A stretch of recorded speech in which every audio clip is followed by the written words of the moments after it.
Page 48, Chapter 7, Bad News. Wilbur liked Charlotte better and better each day. Her campaign against insects seemed sensible and useful.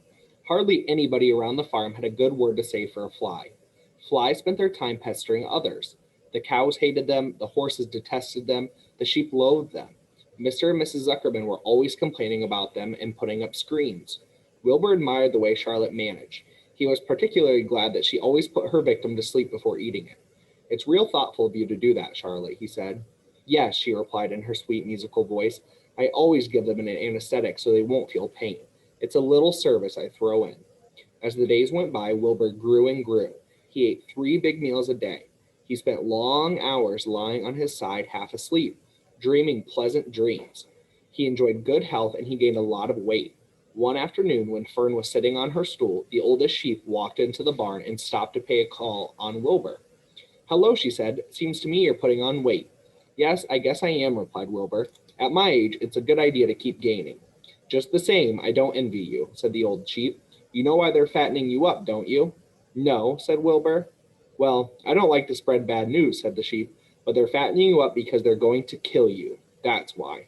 "They're going to what?" screamed Wilbur. Fern grew rigid on her stool. "Kill you, turn you into smoked bacon and ham," continued the old sheep.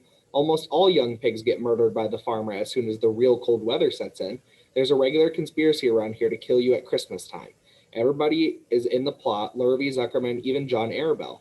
"Mr. Arabelle," sobbed Wilbur, "Fern's father?" "Certainly. When a pig is to be butchered, everybody helps. I'm an old sheep, and I see the same thing, same old business, year after year.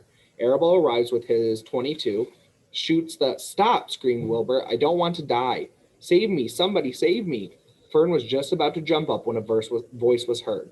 "Be quiet, Wilbur," said Charlotte, who had been listening to this awful conversation. "I can't be quiet," screamed Wilbur, racing up and down. "I don't want to be killed. I don't want to die. Is it true what the old sheep says, Charlotte? Is it true that you're going to kill me when the cold weather comes?" "Well," said the spider, plucking thoughtfully at her web, "the old sheep has been around this barn a long time. She has seen many a spring pig come and go. If she says they plan to kill you, I'm sure it's true. It's also the dirtiest trick I ever heard of. What people don't think of." Wilbur burst into tears.